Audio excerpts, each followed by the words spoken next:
السلام علیکم سامعین، خبر کا موضوع ہے پڑوسی کے ساتھ حسن سلوک۔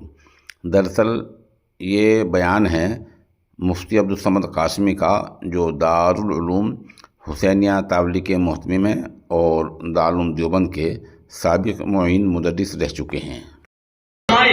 ہمارے گھروں کے اندر دیکھے، ہمارے معاشرے کو دیکھے، ہمارے سماج کو دیکھے تو وہ اس بات کا اندازہ لگائے گا کہ شاید یہ وہ مسلمان نہیں ہیں جن کا ذکر قرآن میں کیا گیا ہے، جن کا ذکر قرآن میں اللہ نے جگہ جگہ کہا ہے کہ وہ لوگ ہیں جو رشتہ داروں کا بھی حق ادا کرتے ہیں، جو پڑوسی کا بھی حق ادا کرتے ہیں، پڑوسی کو نہیں ستاتے ہیں۔ لیکن افسوس ہے آج سب سے زیادہ ظلم ہم پڑوس پر کرتے ہیں، جبکہ اللہ کے نبی علیہ السلام نے فرمایا کہ جبرائیل مجھے برابر حکم کرتے رہے کہ پڑوسی کے ساتھ اچھا سلوک کرنا، پڑوسی کو نہیں ستانا، پڑوسی کو تکلیف نہیں دینا، کیونکہ پڑوسی در حقیقت تمہارا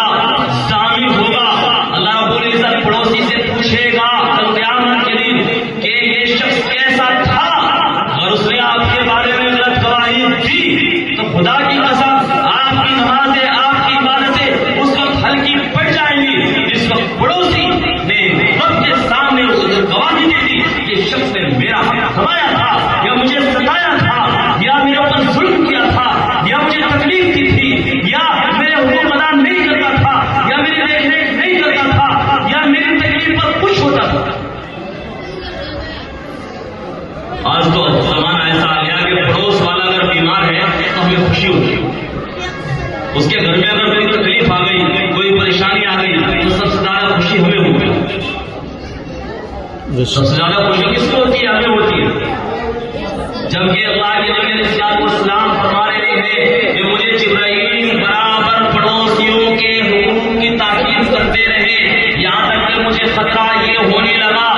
کہ شاید پڑوسی کو میراث میں حق نہ دے دیا جائے۔ یا آپ نے فرمایا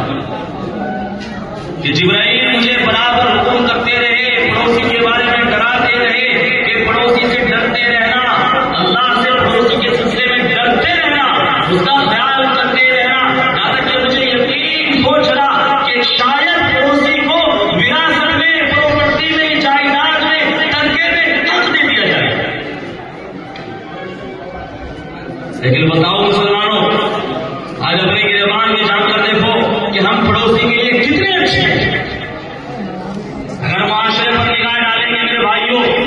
تو پتہ یہ چلے گا 99% پڑوسی کے ساتھ رویہ اچھا نہیں ہے،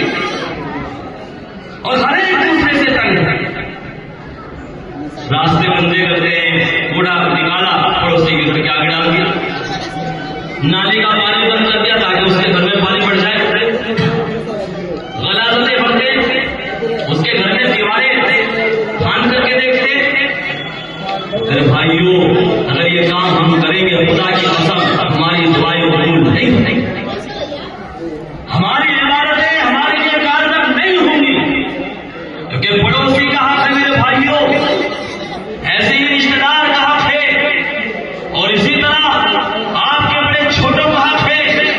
ایسے ہی غربا اور یتیم اور مسکین کا حق ہے۔ لیکن تمام حقوق میں سب سے بڑا حق آپ کے پڑوسی کا ہے، آپ کے رشتے دار کا ہے، آپ کے ماں باپ کا ہے۔ اگر ماں باپ راضی ہیں تو خدا کی قسم رب تم سے راضی ہو جائے گا۔ بہت سے لوگ کہتے ہیں نا بھائی میرا فلاں دوست ہے، وہ مجھ سے کیسے راضی ہو؟ فلاں آدمی ہے، منسٹر ہے، یا بہت